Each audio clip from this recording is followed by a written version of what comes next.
Welcome, ladies and gentlemen, to the Oceanic Pro League. It is, of course, still week 1, but now day 2. I'm, of course, Max Atlas Anderson, joined by Zach Rusty Pie. And in case you guys were wondering, we'll bring up the schedule for you just quickly. Of course, the games today are going to be explosive. We're going to begin with Sudden Fear taking on Absolute, then Legacy against the Direwolves in a semi-finals of Split 1 rematch. That's right, we've got the rematch of that, and following that will be Sin versus Immunity and Avant versus our premiers of the last split, the Chiefs.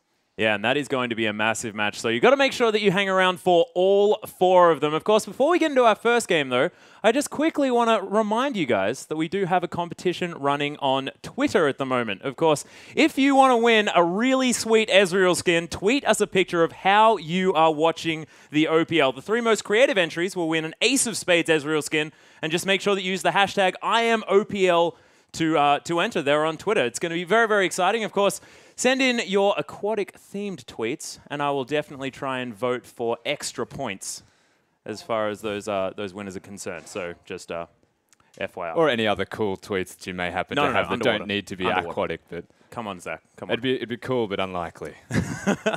One could only hope. But even if you just want to have a chat with us, use that hashtag IamOPL for anything related to the OPL that you are going to be tweeting out, because we want to hear from you. And also, make sure you head over to that website. Yeah, if you need any more information, we do have the website you can look up, oc.lolesports.com. Yeah, and you've got VOD, statistics, and anything else that you are interested in over there, as long as it's really related to Oceanic Esports. But, ladies and gentlemen, let's get into our first match. Absolute taking on Sudden Fear, and both of these teams coming off losses on Monday and really looking to try and fight back in this one. Yeah, coming off some pretty nasty defeats. Yeah. They're going to have a lot to show coming back into this second game, and it's going to be against each other. Maybe they both had first game jitters against very strong teams. It's quite scary to go against those opponents. So they're going to be against each other. It might be a little bit more relaxed coming into this game, and we'll see what they really do have to offer. Yeah, well, this is the thing. Of course, heading into their second match here in the OPL, these teams have a lot of new players to the OPL. There are some veterans on either squad. Of course, Sudden Fear as a team have been here for the entirety of the first split, but only a couple of their members are the same heading over from that one. So, of course, a lot of new faces, new blood to get sorted out into the OPL. That's right. We had a Pink Bomi and Christmas Trees who has moved from top to mid. The only 2 remaining members from Sudden Fear. So the next 3 are all fresh players, fresh faces, and we're not entirely sure what we're going to get from them just yet. So coming into this second game, this will be a perfect opportunity for them now. They've got rid of the first game jitters, hopefully, and they can really show us what the skills they have to display. Yeah, and one thing that I'm very excited about is the fact that Robo-Santa there in the top lane, now stepping in for Sudden Fear, was in fact previously the top laner for Absolute, now taken over by Jack Attack, a big veteran here of the scene, played for Your Soul Shall Chuffer? Yes. I believe, yes. Just making sure, ladies and gentlemen. We are, of course, into Champion Select, and we'll see how this top lane is going to work out, because, of course, we'll see whether Absolute made the right decision in going with Jack Attack instead of Robo. That's right. It's going to be a case of Robo's revenge if they do manage to come out ahead in this game, and wouldn't be surprised if there was a top ban even coming out. Jack Attack does love certain champions to an extent. Well, that's true. Jack Attack on the Maokai. It's almost synonymous at the moment, but he did used to play a whole lot of different champions back in the day. Zed and Gragas going to be banned away on the side of Sudden Fear. Sivir and Alistair on the other side.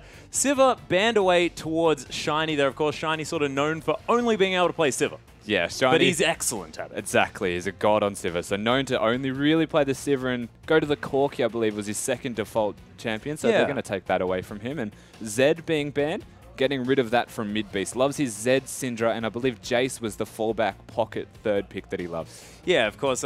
Does like to sit around on that Jace. He's played it a lot, actually, on previous teams. But we haven't seen too much of mid-beast in the top echelon of competitive play here in Oceania. So we'll see what he does decide to go with. Sudden Fear thinking about the Rek'Sai first up, and I think that pick that fits a Pink Bomi's style. Of course, known for his Lee Sin, played it in half of his games in the first split, so really likes having that earlier power spike, and she's really going to give that to him. They're going to lock it away. Yeah, it is a smart decision given they banned 2 of the junglers away. Yeah, exactly. Managing to get the first pick themselves, I was expecting the response ban of the Rek'Sai, but it was a Hecarim. Yeah, and absolute waste, no time at all. Jack Attack locking in the Maokai, surprise, surprise.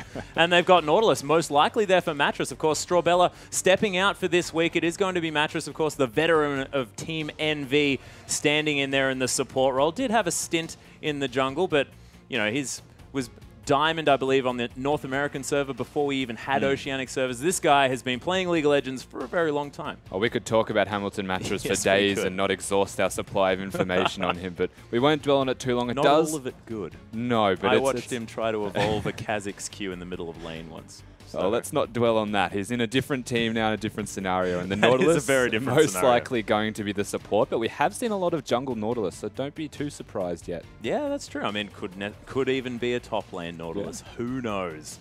I mean, Perfection did actually play that one. Christmas Tree is thinking about the Thresh here for Patu. Of course, Patu known as a bit of a Thresh player, and Robo Santa, he's got his Gnar this time, and the last time that we saw Robo, he didn't have very much of a top lane champion pool to speak of.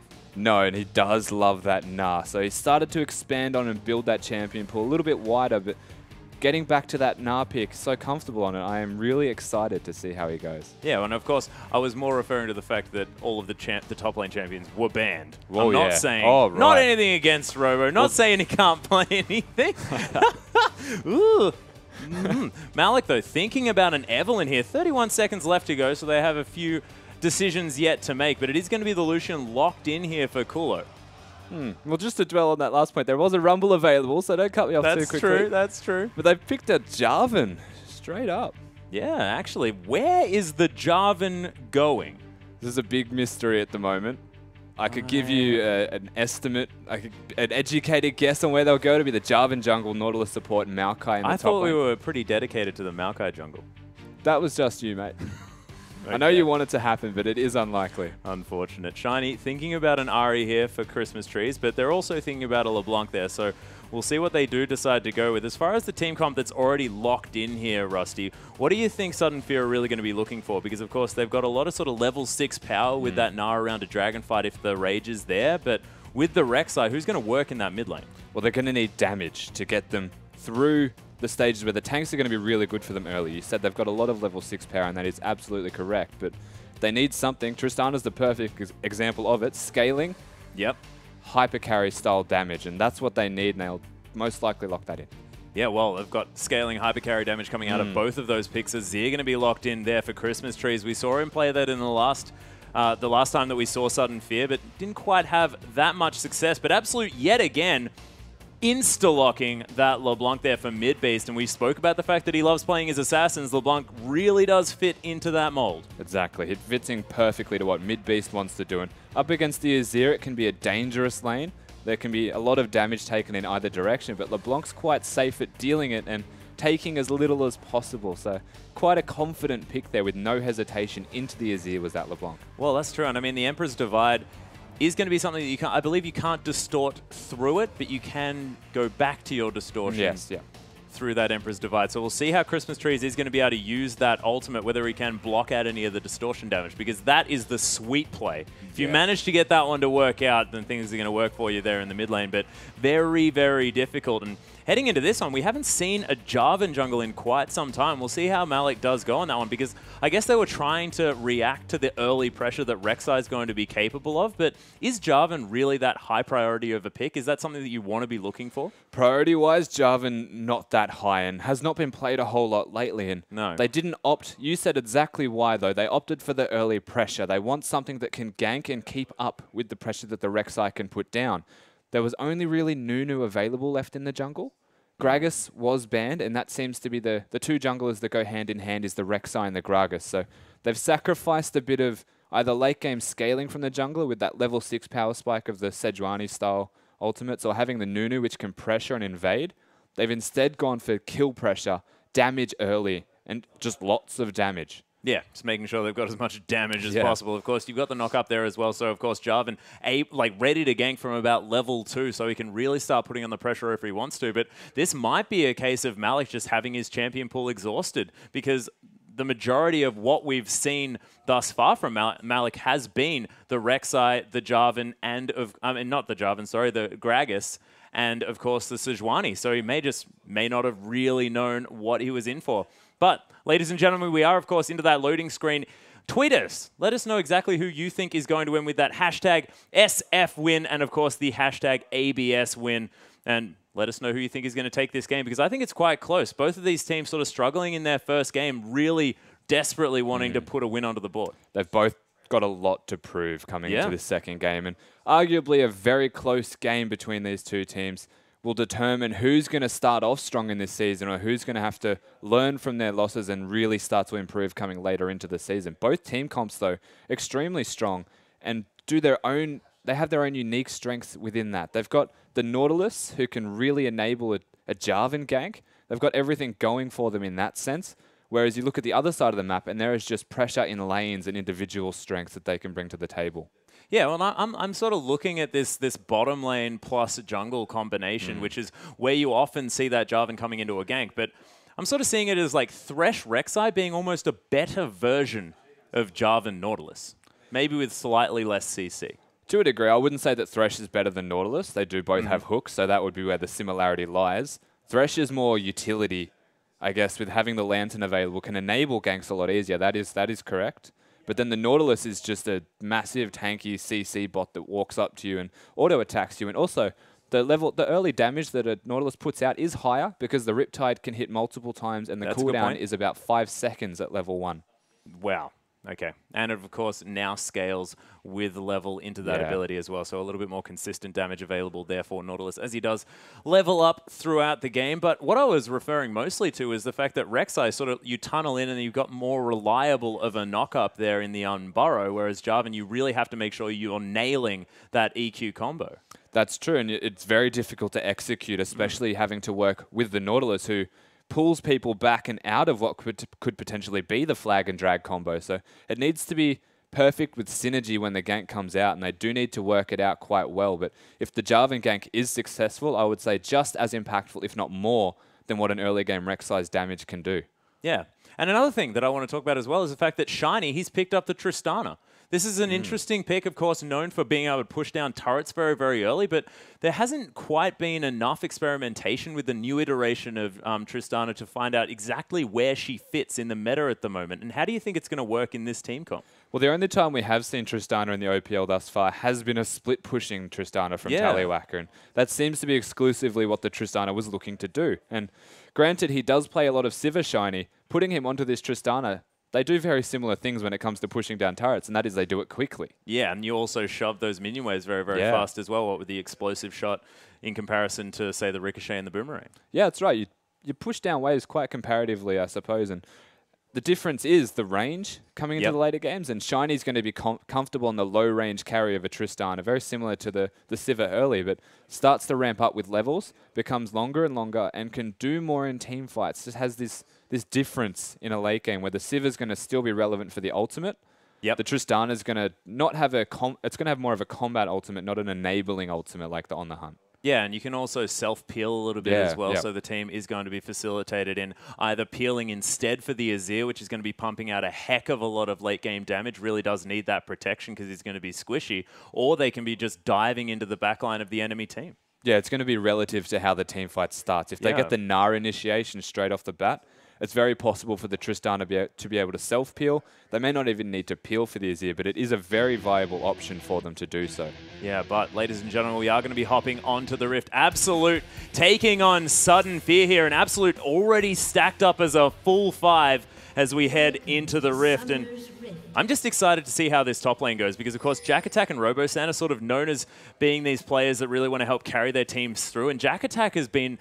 He's the main veteran of this side. I mean, Mattress is there now, but he's still a substitute as... Ooh, Robosana is going to have to skill that bounce first, head up over that wall, but his ward does survive. Yeah, having to level the bounce up this early, though, will be a little bit of level 1 pressure out the window. And may work in the favor of Jack Attack, who might opt to do a jungle camp and get 2. Yeah, that's true. Absolute.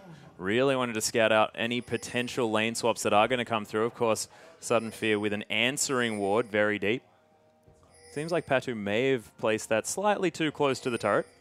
It does seem like it has been spotted, but it should be okay. I believe it's behind the wall, and the ideal situation of that ward is that if the Lucian hits it, you still know where he's going. Yeah, well, that's very, very true. We'll see if anyone is going to clear that one out before it times out. Jack Attack, though, is going to take away a Raptor camp, or maybe even just donate that over to mid-beast. You just chuck a couple there, and then you can distort over and pick up some easy experience and some extra gold there. But it looks like the lane swap is going to come through here for Absolute. Yeah, they're going to enable the lane swap themselves, and has not been predicted early enough by the side of Sudden Fear. So it's going to be... Oh, that's very cute, though. You can see Mattress actually cleared out the ward, but is still going to be able to utilize the lane swap situation. So they're going to think that it's a 1v1 in the top lane, I guess, and then it's going to actually be the 1v2. So mind games coming out of Mattress right now. Yeah, and I like it because Maokai often used in this sort of pseudo 2v2 matchup, sort of regular laning, but with the, you know, the ability that Maokai does have to farm from range with those saplings and, of course, the Arcane Smash a little bit. And it might have even prompted a bit of a push in the bot lane, so the teleport from Jack Attack could come out even earlier. So the mind games might be playing on multiple levels in favor of Absolute. Yeah, but is this going to suit a Tristana? Of course, the earlier you can get your push on, the more happy you are, aren't you? Definitely, you want to start pushing, but you don't really have a choice if you level Explosive Shot in saying that. So the ideal situation for the 1v2 lane swap is that you freeze for about a single wave, maybe two, if they're not pushing hard. It's responsiveness to what your opponent is doing on opposing sides of the map. So if the Tristana is pushing hard, you can choose to either freeze an extra wave and push in with more minions. It's all about doing the most damage to the tower at the appropriate time. And it looks like some vertical jungling coming in here as Malik is going to try and steal away the blue buff. Of course, with the man advantage on the top side of the map, it is going to be working out. Mattress here doing some double jungling as well, taking away some of the experience, and the Gromp is going to be taken next. A little bit of aggression there in the mid lane as Christmas Trees is going to go down relatively low, but mid-based just putting on some pressure. Robo Center and Pink Bomi buddy system jungling this one out as well, and Robo Center not going to be punished as much for using that bounce early.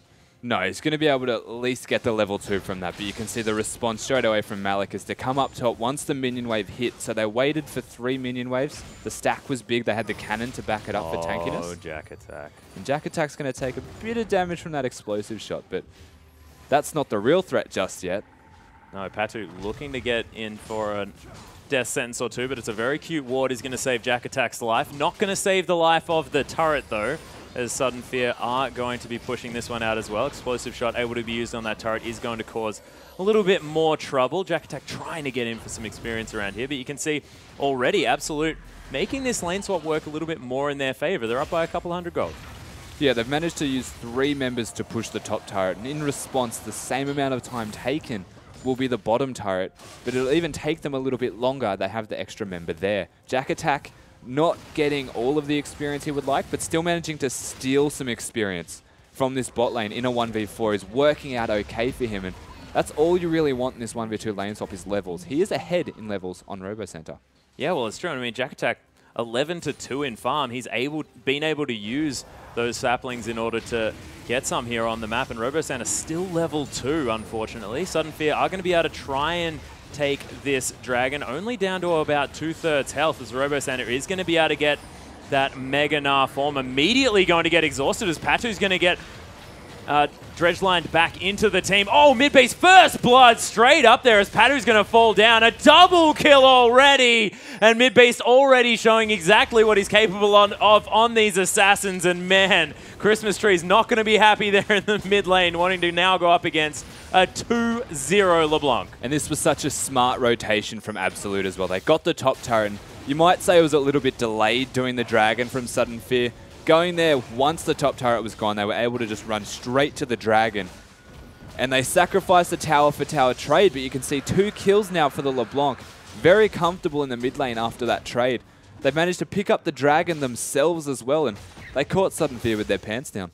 Yeah, Christmas Trees now going to struggle. Of course, mid-base hasn't been back to buy just yet, so the pain is going to be delayed for a moment. But Kulo now going to transition here to the bottom side as Shiny going to have to defend this one out. And really, they want to be getting their Tristana into other lanes where he can be, you know, shoving relentlessly, sort of what you're known to do on that Tristana, but unable to, forced to defend. Yeah, having to defend is not Tristana's ideal situation. And I mean, realistically, it's going to be a 1v1 at this stage if they opt to get rid of Tristana and put the Lucian there, but they feel as though the pressure is so high that Patu wants to remain and wants to protect his AD carry for the moment. The big thing to note here is that Nautilus, as we're looking at right now, gets free roam to go wherever he likes, place vision wherever he feels is necessary, and they've got a Thresh stuck in the bottom. Yeah, it is going to be a Pink Bomi heading around just to try and clear out some vision. Nice range on your Pink ward, able to secure that ward kill. Pink Bomi going to continue to farm out just a little bit. Has got a little bit of an advantage as far as the CS is concerned in the jungle, but we haven't really seen too much from a Pink Bomi. Wasn't quite able to have an impact in the first 6 minutes, and we'll see what he can do moving forward now. Yeah, the 1v2 lane swap is, I keep touching on it, but it's so important to note that the early pressure junglers really start to struggle in providing pressure in that early game. And going for the Jarvan pick is interesting because it does have an effective combat ultimate, which will do extra damage, whereas the Rek'Sai is only that neural network, that tunnel system, which can let you go across the entire map. It doesn't give damage, but as we can see, Stalking right now with his sonar bleeps might be looking to go in. Yeah, Jack Attack. Spidey senses were tingling there. Nice little sapling. He's going to make sure that Pink Bomi is discovered. Actually doesn't want him to take the Gromp here as well. As Robo Santa is just going to continue farming this one out. 10 CS to 27 now, though, and Jack Attack really owning this lane as far as the result of the lane swap is concerned. Yeah, so far you'd be calling it a big success in favor of Absolute for enabling and using it. Wow. Oh my goodness, Patu with the god tier death sentence. Explosive shot is going to go off onto Kulo as well, down to about half health, but Mattress getting a bit excited here as Jack Attack had teleported in towards the bottom side. Kulo, relentless pursuit. There's the flash over the wall, but Jack Attack, he's going to find Shiny. Death Sentence not going to save Patu's life as Midbeast is going to head back to the Distortion. Shiny survives it, but they do pick up another kill on the LeBlanc. And another great rotation here from the side of Absolute. They're foreplanning everything that's happening. You can see they push up in the bot lane. They're too far out of position, and LeBlanc seems to be successfully controlling this mid lane that she can disappear. Jack Attack using that teleport, always available, and Jack Attack so smart with his teleport usage. Straight there in the bot lane. Suddenly it's a 2v4 situation. Good of the Tristana to be able to live, having to use the flash, of course, saving heal, thankfully. But Absolute find another thing in favor of them. Yeah, and that was off the back of a pretty beautiful death sentence there from Patu, threading the needle like nobody's business. Shiny sort of probably wants that buster shot in order to deal with a mid-beast going all in on him, but in the end is just going to be clearing out this wave, and that's what you want to be doing with the Tristana. Put them where they can hit a turret. Exactly. Get them where they can even get solo experience as much as possible. The whole time Christmas Trees is doing blue buff, Shiny finds the opportunity to leech some experience and get that jungle tax essentially as an AD carry because they need Tristana to keep farming if they want to scale. Jack Attack might be in trouble here in the top lane though. Does get hyper procced. Oh, Boomerang not going to land. Robo Center about to get into that Mega Gnar form, but it's a little bit too late. Patu wants to find the death sentence. There it is. The Ignite going to finish it off. Bloodthirsty support action here in the top lane. Patu actually throwing out the lantern, but nobody opting to take it. So you got this one, mate. That's it. Taking action into his own hands and securing it with another great death sentence. And Patu is on point with these hooks right now.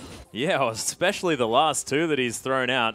And, I mean, Jack Attack knew exactly what was happening, but stuck between a wall and a death sentence, you're not going to be having a good time. No, there's nowhere really to run in that situation. So putting him into the wall, very smart, saving the hook for as long as possible. And the response comes out, they get a turret each. Yeah, turret in the bottom lane and the top though, so mirroring one another, 2 turrets apiece. 2,000 gold is now the lead though, as Christmas Trees is going to get aggressed on there by Midbeast, but just heads back to his Distortion. He's going to be A-okay. Yeah, Midbeast looking to put down some hurt, not necessarily thinking sending a message. Yeah, exactly. That's what he's trying to do. He's trying to say that this is my lane, I am 3-0-0, and you need to respect that. So making some hurt come down onto him, but no real kill pressure just yet. Not quite. Christmas Trees, he's going to go for sort of the greedy Morellonomicon here. I thought maybe he'd pick up the Athene's Unholy Grail instead, just because he probably wants some earlier magic resist, but not going to be the case, sticking with the Morellonomicon as his choice, but is even on farm exactly here at this stage, and Midbeast unable to put quite that much pressure on him just yet. Yeah, there's no massive amounts of kill pressure. The fact he's gone for the Morellonomicon indicates that there will be kill pressure, but also indicates that he wants some help. Yeah, I think Bomi, nice use of that burrow is going to get him to safety. The sapling, little soccer ball just hanging out over the side of the wall. Scouting people out. Christmas Trees continues to farm. Oh, Shiny in a lot of trouble. Has to use that rocket jumpers. There's the culling Oh, Shiny has to try and get to the lantern, makes it after using the heal. So that is going to be an ultimate for a heal trade, but Kulo did use his flash. That was really cute. Using the heal made him fast enough to dodge the piercing light from the Lucian, so actually helping him survive there by a fair amount of health. And the lantern conveniently coming out, Part2 in the right place at the right time on multiple occasions now. Yeah, nicely played here by Part2. They do have vision of this second dragon going down for Absolute, but I'm not sure whether Sudden Fear are going to be able to do anything about it. Pink Bomey was looking for an opportunity, but in the end, not going to be able to do anything. Is just going to clear out his red camp. Robo Santa split pushing here in the top lane. But as far as scaling is concerned, you have to think that Sudden Fear probably have a slight advantage if we get to the ultra late game with both of these teams. They definitely do. They have the Tristana, who's only just now bought that BF sword, so starting to get some items in favor. And the Azir always scales insanely well the later that this game goes. And you can see even now, the pressure that he's putting onto the LeBlanc, you really need to win a trade straight outright, or that will continue to happen, and you'll start to get pushed out of lane. Yeah, the poke power that Christmas Trees is demonstrating here. Not going to be able to continue it because, of course, Kulo and Malik are going to deter the Birdman from continuing his assault. But Sudden Fear have grouped up now, looking to try and make something happen. They're looking to pick a fight right now. Jack Attack not available, but the teleport is up as we speak. So he is going to be able to teleport now. I'm sure they had the timer on that roughly, so they're going to probably not look to fight at the moment. I'd say they'd look to just defend the turret, wave clear, and find maybe the LeBlanc if they want to fight at all. Yeah, well, hasn't necessarily been working out for Sudden Fear thus far. Christmas Trees is going to be able to clear out these minion waves very effectively, and that's something Sudden Fear can hang their hat on. They've got wave clear for days. They certainly do have wave clear, and especially even when the Nah hits Mega Nah, there's no real way to get past them.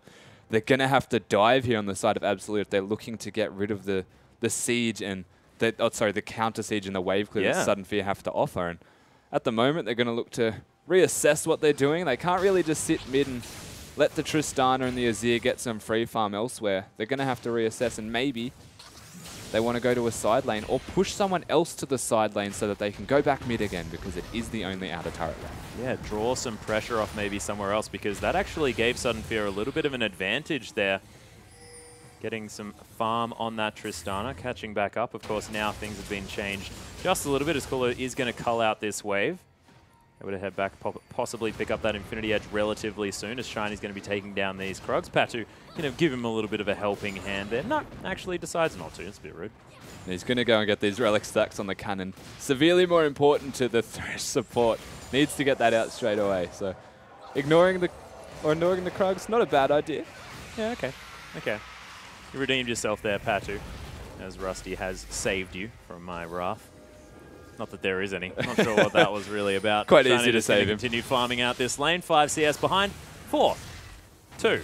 It's absolutely fine. It's very, very close. Jack Attack going to be heading back to base, possibly picking up that Righteous Glory if he can. Up by about 10, but Robo Santa with the wave in his favor. And almost has the Randuin's Omen. So going for more of a team fighting now build. Yeah, he's going to have to go for the team fighting build. He needs something soon to compensate for the fact that the rest of his team are looking to scale into the later game. So if you go for something for a mid-game, which is why I really like the idea that he's gone for the Randuins first, it's so much better for team fighting opposed to the Black Cleaver, which isn't necessarily instant team fighting stats and does require more items to ramp up later. So sacrificing damage that he deals to allow or rely on his team to do it. Yeah, Shiny actually flashing away from Jack Attack here as the Buster Shot going to knock the tree, trying to get under the tower, but my god! The burst damage from this Absolute lineup pretty high, and that is one very dead Tristana. That was a lot of burst, and Jack Attack using the Twisted Advance at the same time as the Tristana ult, not actually having any effect on him as he just casually advanced on top of his target and then smashed him around a bit. Yeah, arcanely smashed him around a bit, one could say. Pink Bomey is going to get stunned up here just a little bit. Wants to try and take the lantern, but Mattress, he's too fat sitting on the lantern. Bomey's going to die. Beautiful play by this Nautilus. The box is going to save Patu, attemptedly, as Jack Attack, he's going to get around the backside. Emperor's Divide going to stop Absolute from trying to get on this one, but the Cataclysm on top of both of the members. Christmas Trees able to save himself. Mid-beast very, very low. The shutdown comes through. But 3 dead for 1. Absolute walkout on top. 7-2 now. A quick rotation from bottom to mid, catching him out of position, and so smart from Mattress to sit on top of that lantern and deny it. You can tell Rek'Sai, a Pink Bomber wanted to get that lantern. He actually wasted a lot of time expecting to get to the lantern and ended up just meandering around a little bit, going down. As we're going to have a look at a replay of this and just watch Mattress. It's the Mattress show from start Nautilus. to finish. Completely denying any chance of a Pink Bomber. He sat around there for way too long. Mid Beast follows this up using a flash to make sure the chains hit. They manage to secure a second kill. They do take a lot of damage from the Azir, who ends up making a trade in the end on Mid Beast. Gets a little bit aggressive, and the Jarvan Cataclysm, they were going to go down regardless. And that's a lot of damage right there from the Absolute lineup, and aptly timed by their spikes.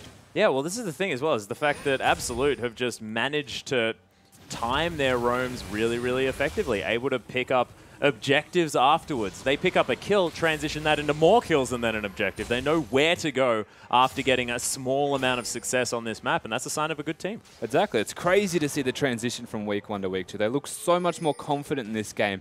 Every rotation they play is completely methodical, and it's great. Yeah, it's not even week 1 to week 2. It's day 1 to day 2. And I mean, if they keep this level of improvement up, I mean, I don't know what to expect towards the end. I mean, watch out EDG, I guess. Yeah, well, if they level up this quickly, that's a potential opportunity in the end. But coming into this game right now, it is a sizable lead in favor of Absolute, as we have been talking about them, doing quite well for themselves, getting 3,000 gold. And the Dragon win condition, very evident. Yeah, and it's a bit of a shutout here at the beginning of this one. Almost 4,000 gold, like you did say, and 3 dragons to none is what it looks like it's going to be here. Teleport, actually, from RoboSanta. Does he have the Mega Nara available as Pink Bomber? Nice knock-up. Doesn't manage to get the Dragon, though. Mattress, very, very low. Emperor's Divide not managing to do too much there as Malik. He's going to fall down as well. Pink Bomber, you're in so much trouble. Gets through the tunnel, but not going to survive for too much longer as Shiny. Oh my goodness, that's a heck of a lot of LeBlanc damage. And Jack Attack, he's searching around for an Azir. See whether he manages to find it. I have a feeling he's probably going to be able to, as Christmas Trees just wants to be able to pick up as much farm as he can. RoboSanta looks like he is going to be able to dodge out of the way of this one. Patu has respawned, but it's just going from bad to worse here for Sudden Fear. It's starting to feel like, wow, RoboSanta wants this. Yeah, actually narring Mid-Beast into the wall there. Misses the boulder, and the chains are going to land here as well. Mid-Beast very, very low on mana, though, so I'm not sure whether he's going to be able to secure this one. No more distortions going to be available just yet, and the Nar's going to limp away. Now, it felt like a little bit of a desperation decision there from Sudden Fear. Third Dragon does give move speed, but it puts you that 1 Dragon closer to a real win condition of having the 5th buff, and they decided on a whim that they needed to fight that. Nar not being Mega hurt them a lot because he put himself into a dangerous position straight away and was not able to actually do anything or provide any usefulness for his team for about the 5 to 10 second period that it took to ramp up. And in fact, by the time that had started to happen, the rest of his team got decimated by the damage that a LeBlanc is dealing. Yeah, well, that's exactly right. Jack Attack now with the Frozen Heart in his back pocket. We've got a Rabbidan's Death Cap for Mid-Beast. That's the 2-item spike of a LeBlanc that everyone's frightened of if you're against her. And a 3-0-2 Lucian now with those Berserker's Greaves and, of course, the Infinity Edge. It's a very scary lineup of Absolute, and they've got a lot of power right now. In terms of items, it's not really evident how far ahead the Lucian seems to be of the Tristana. The only key difference is the fact that the boots are upgraded. So I would imagine that Lucian has a bit of money to recall with. He's got the Zeal now. So there you go. The lead is starting to have an impact as Shiny's just liking to throw his cannon around a little bit. Yeah, just pegging it about. That's absolutely fine. Avarice Blade now picked up as well here for Kulo, who's almost got that static Shiv in his back pocket, unless he's going to go for a Ghost Blade plus Phantom Dancer combo, which would be kind of cute. Make sure that you just have as much money as you possibly can. Yeah, I wouldn't suggest that at 20 minutes sounds bad. To make that decision. Sounds bad, but he could still do it if he wants to. It's possible. It's a free world, Rusty. It's a free world. If you want to build Ghost Blades, you can go ahead.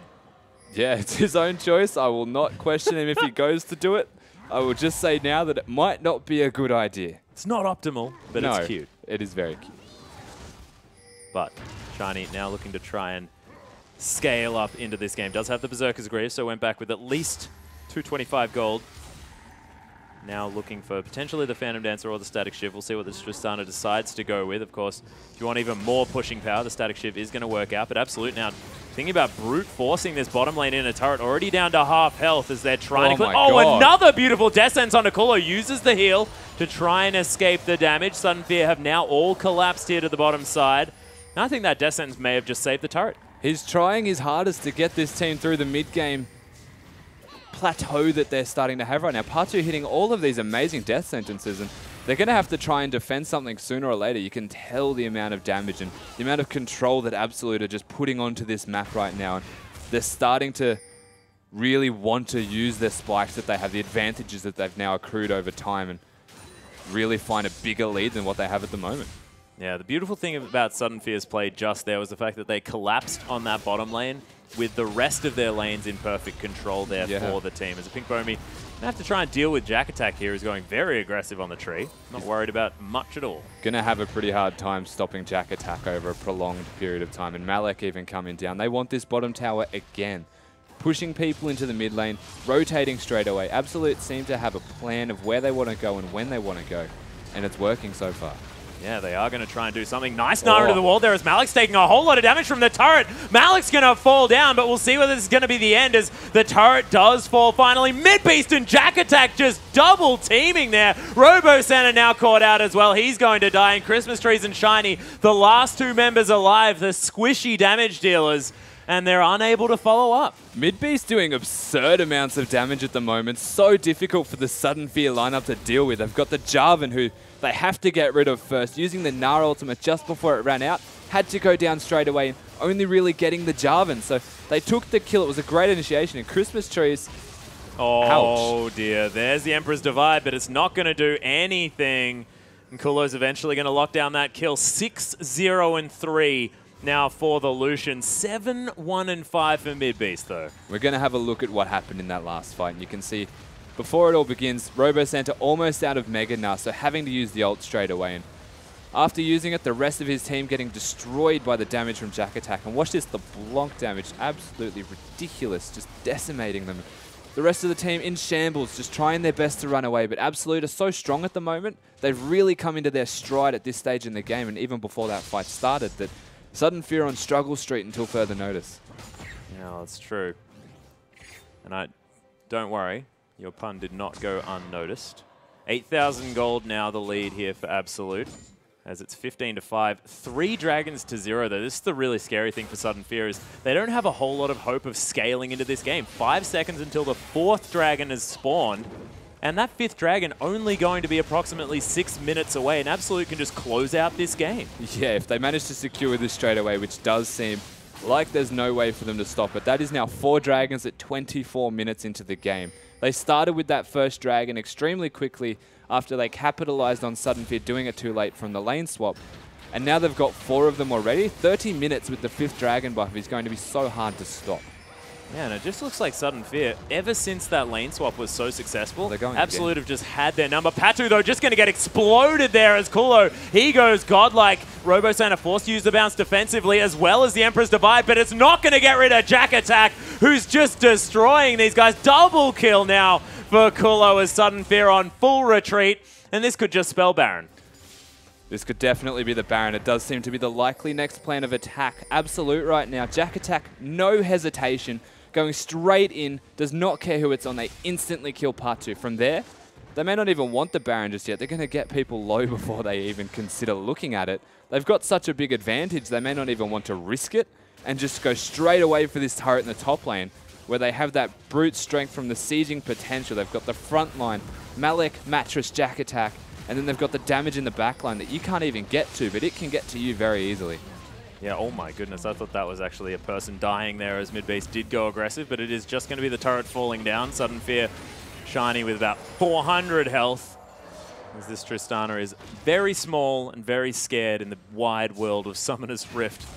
Absolute have really shut them out of a whole lot, and this is the danger of picking this scaling type team comp.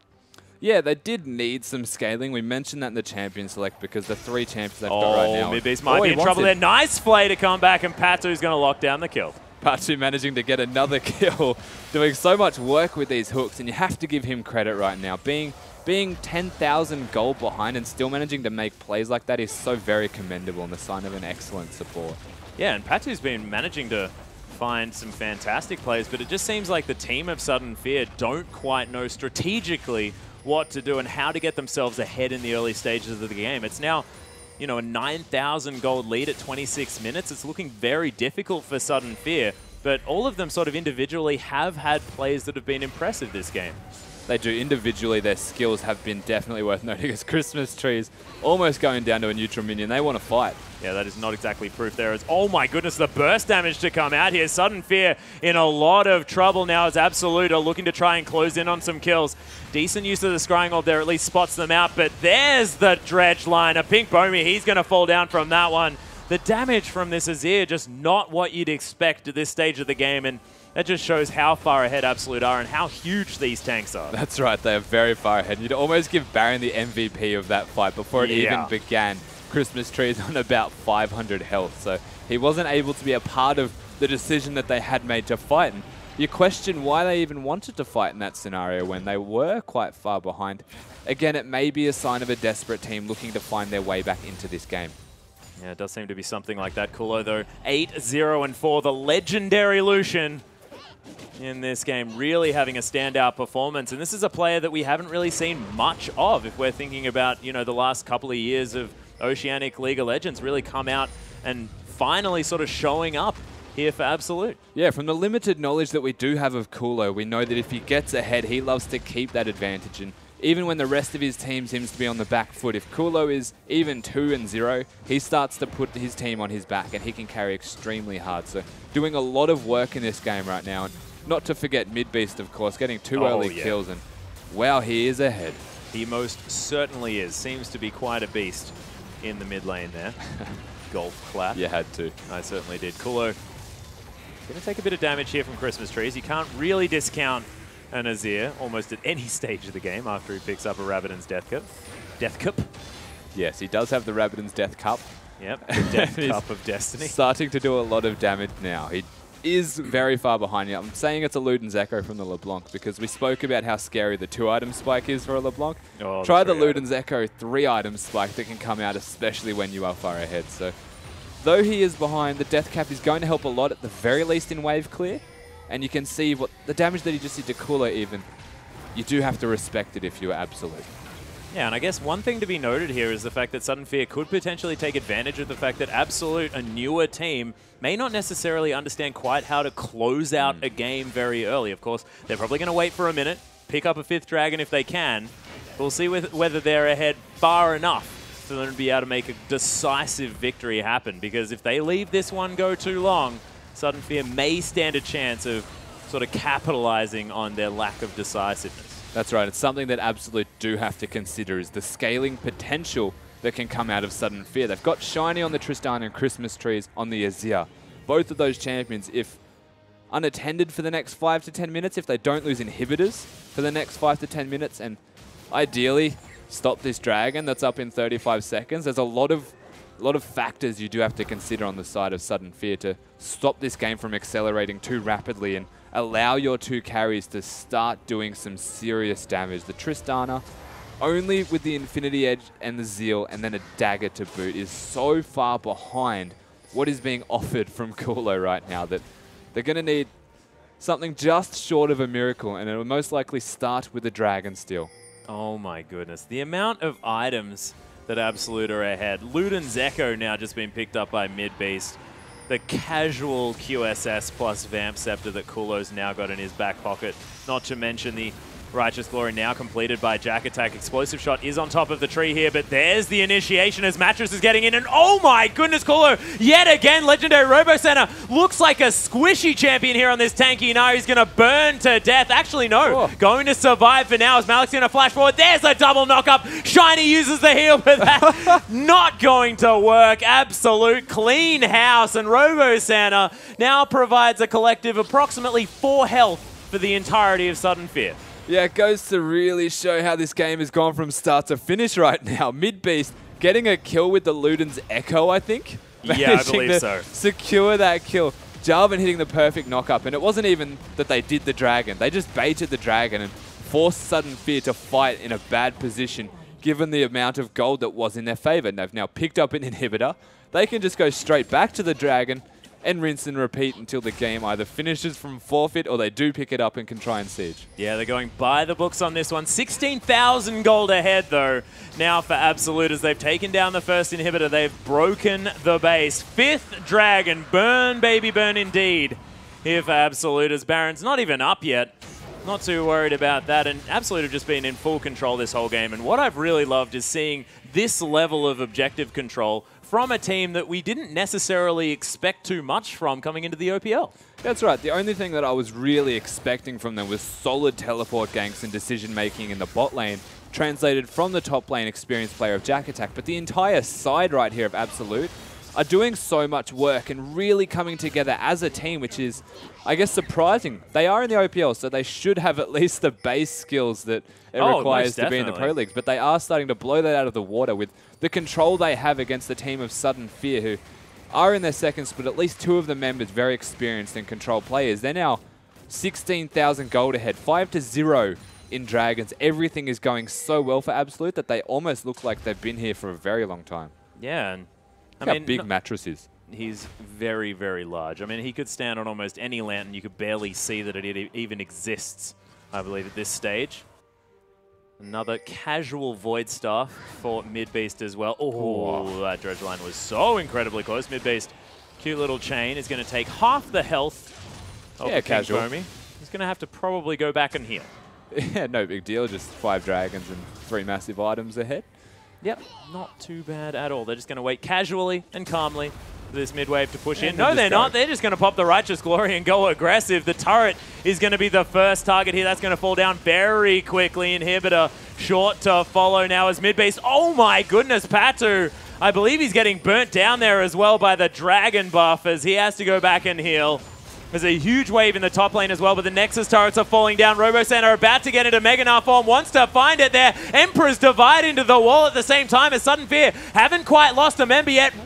Robo-Santa, though, is going to fall down first as Kulo trying to get some auto attacks onto that turret. Sudden Fear not looking to go down without a fight, but Absolute still with all of their members alive. Their tanks soaking up the damage. The Nexus is now exposed. Christmas trees getting obliterated now as the piercing light from Kulo going to come through. An Absolute with a shutout of a game. They tried their hardest to defend their Sudden Fear, but Absolute with that 5th Dragon buff overwhelmed their opponents. And they were so impressive in that game from the very beginning. You do it in the lane swap themselves. They were the ones enabling that and then coming out with the advantage from it.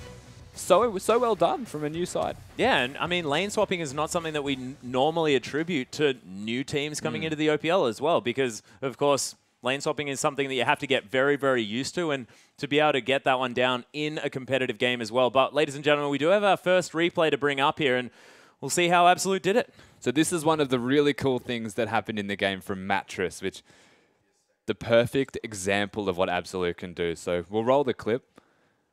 And you can see the first thing is the hook. The second thing is he ults and then walks straight onto the lantern, denying a Pink Bomi who wasted a lot of time, hoping that Mattress might by chance move away from that lantern. And Midbeast with the flash chains, enabling the rest of the team here, taking a lot of damage, but they've just got sheer number advantage as Malek uses the flash cataclysm. The side of Absolute right now just looks so comfortable in working together that replay is the perfect example of they don't need to be entirely together, but they're on the one thought train. Yeah, the majority of their victory came off the momentum that picked up for them as well. That got them the turret advantage. It picked up a whole lot of their kills there in the early game, and everything just seemed to work out from that point on. Things were pretty beautiful, but we do have another replay, ladies and gentlemen. Let's bring that one up and just see what happened towards the end of that, because of course the result of that situation was pretty dire for a Sudden Fear fan. Yeah, that is right. And this is around the 5th Dragon fight, and Absolute before this fight actually started had forced Sudden Fear into a bad position where they needed to come and at least stop this Dragon from being attempted. So we'll roll the clip here and you can see straight away Mattress, Jack Attack being big front lines, and watch the damage Midbeast just did right there. Absolutely destroying his opponents right now. Pun intended, I believe. That was unintentional, actually. Shiny nicely jumping the hook, but watch the Jarvan again. perfectly knocking them up. And the Luden's Echo from mid-beast, securing a kill there onto his side. Insult to injury, to say the least there. And they looked like a cohesive unit. They certainly did. That was almost a little bit disgusting, that last team fight. But beautiful work from Team Absolute. They were fantastic in their second game of the OPL, and we'll see whether they can keep improving throughout the split. Ladies and gentlemen, we are going to have a short break, but when we get back, it is going to be Legacy taking on the Direwolves in a massive rematch of the semifinals of the OPL first split. You don't want to miss it. Don't go anywhere.